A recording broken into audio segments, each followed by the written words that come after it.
बात करते हैं हम हमारे मॉड्यूल ए यानी बेसिक्स ऑफ बिजनेस मैथमेटिक्स के पहले चैप्टर की कैलकुलेशन ऑफ इंटरेस्ट। देखिए, अगर हम बुक में देखें तो बुक में क्या होता है, जब पहली बार आप पढ़ने जाते हैं आप देखते हैं सबसे पहला मोस्टली जो कैंडिडेट्स करते हैं कि सबसे पहले देखते हैं कि इस चैप्टर में कितने पेजेस हैं। देखते हैं 50 पेजेस है तो पहले से ही हिम्मत हार जाते हैं। और खासतौर से बैंकर्स की क्या मनोदशा रहती है, उन पर कितना प्रेशर रहता है। खैर, एक बैंकर से अलग कौन जान सकता है। तो ऐसे में क्या है कि सुबह से लेकर शाम तक हैक्टिक शेड्यूल के बाद आना, फिर बुक को पढ़ना समझना मुश्किल होता है। तो इसीलिए इसी सारी सोच के बाद मैंने जो वीडियो बनाई है कि किस तरीके से आपको एक बार देखने के बाद चीज़ों को प्रॉपर समझ जाए, पूरी तरीके से समझ जाए। तो क्या बात करते हैं कैलकुलेशन ऑफ इंटरेस्ट। तो इन यूनिट 1 यहाँ बेसिकली हम जो पढ़ेंगे, जो समझेंगे, सबसे पहले देखा है कैलकुलेशन SI/CI यूजिंग बैंकिंग की जो कैलकुलेशन करते हैं। बिकॉज अगर मैं बात करूँ कि बैंकिंग में जो बिजनेस होता है वो मेनली कंसिस्ट ऑफ लैंडिंग, यानी कि जितना भी बिजनेस जो हम करते हैं मोस्टली हम लैंडिंग लोन के रूप में करते हैं। और उसमें इसलिए बैंक जो है वो एक certain rate of interest charge करती है कस्टमर से। तो वो जो रेट ऑफ इंटरेस्ट होता है उसकी कैलकुलेशन किस तरीके से करी जाती है, how we calculate the rate of interest, how we calculate the interest जो हम लोन दिया है कस्टमर को, उस पर किस तरीके से हम उसको कैसे कैलकुलेट करें, यहाँ उसके बारे में सारा दे रखा है। तो चूँकि हम बचपन से पढ़ते आते हैं सिंपल इंटरेस्ट SI क्या होता है, कंपाउंड इंटरेस्ट CI क्या होता है, तो खैर यहाँ इससे भी ज़्यादा हम देखेंगे।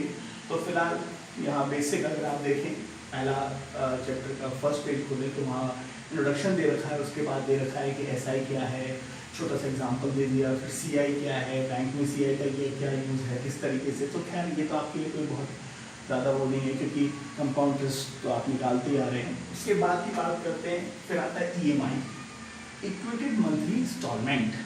सो एवरीबॉडी नोज अबाउट EMI क्या है, लेकिन यहाँ इन हाउस कैलकुलेट। पर यहाँ सबसे इम्पोर्टेंट ये है कि देखिए बैंक में क्या होता है कि चूँकि हमारे पास कैलकुलेटर होता है, या फिर अगर आप देखें तो EMI निकालने के लिए एक कैलकुलेटर रहता है जिससे हम आराम से कैलकुलेट करके बता देते हैं कि अगर आप 3 लाख रुपये लोन ले रहे हो और 14% के रेट ऑफ इंटरेस्ट के अकॉर्डिंग 5 साल तक आपको कितना EMI देना है।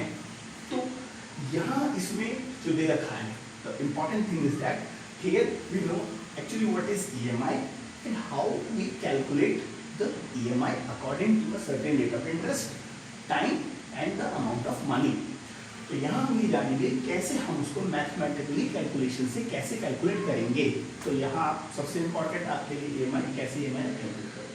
फिर आता है रूल ऑफ 72। ये रूल ऑफ 72 आपके CIB के एग्जाम में भी आपको मिलेगा। फर्स्ट बुक जो है एडवांस बैंक मैनेजमेंट, उसमें रूल ऑफ 72 आता है कि 72 रूल है क्या, and fixed and floating rate of interest, मतलब किस तरीके से जो इंटरेस्ट रेट होते हैं which is fixed interest rate, which is floating interest rate, और किस तरीके से वेराइज करते हैं, क्या है वो सारी चीज़ यहाँ है। फिर व्हाट आर एन्युटीज। अगर मैं बात करूँ, if I am talking about the base, about the pillar of this unit, so annuity is the pillar of this unit. अब इस यूनिट में जो सबसे इंपॉर्टेंट है, जिसके बारे में पूरा स्ट्रेस दिया गया है, वो एन्युटी। एन्युटी क्या है, एंड फिर से मैं आपको इस बात के लिए आपको आगाह कर रहा हूँ कि ये टॉपिक ना ही सिर्फ JIB में इंपॉर्टेंट है, CIB में भी आपको दोबारा पढ़ने को मिलेगा और इससे रिलेटेड क्वेश्चन आएंगे। तो यहाँ इंपॉर्टेंट ये है कि एन्युटी क्या है, कितने टाइप्स की एन्युटी होती हैं, types of annuity and it's calculation with formula.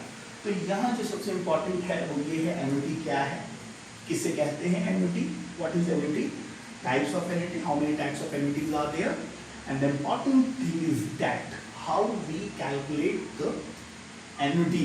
अब एन्युटी में जो इन्वेस्टमेंट होता है वो 2 तरीके का होता है, हालांकि इस पर हम आएंगे, हम इसको ब्रॉडली डिस्कस करेंगे, बट यहाँ मैं आपको रिकैप में बता दूँ कि जो इन्वेस्टमेंट होता है वो 2 तरीके से होता है, एक होता है फ्यूचर वैल्यू एन्युटी, एक होता है प्रेजेंट वैल्यू एन्युटी। तो क्या है कि इसलिए वो सब हम डिस्कस करेंगे, लेकिन उसको कैसे कैलकुलेट करा जाता है, how we calculate the present value annuity, how we calculate the future value of annuity. तो यहाँ with the help of formulas we are understanding कि किस तरीके से हम उसे कैलकुलेट करें। तो ये इंपॉर्टेंट है जिसको हम आगे डिस्कस करेंगे। फिर है calculation of future present value of एनर्जी विद सम गिवन इलस्ट्रेशन, कुछ इलस्ट्रेशंस, कुछ एग्जांपल्स के थ्रू हम देखेंगे कि किस तरीके से with the help of formulas how we calculate the annuities. Amortisation of trapped sinking funds किया गया। तो खैर इस फुल यूनिट में, इस फुल चैप्टर में जो कैलकुलेशन में इंटरेस्ट है, देखिए अगर आप बुक्स पे ना जा करके पूरा 1 to 1 लाइन ना पढ़ करके अगर आप पूरे व्यू में समझिए तो ओवरऑल व्यू जो है वो ये है कि if you know what is EMI, how we calculate EMI with mathematical calculation, and what is annuity, and how we calculate the present value and the future value of annuity।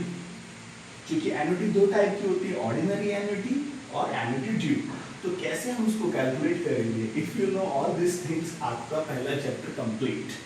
और first chapter में से यही आएगा, और मैं बार बार बोल रहा हूँ कि ये जो आएगा वो इसमें तो आएगा ही आएगा।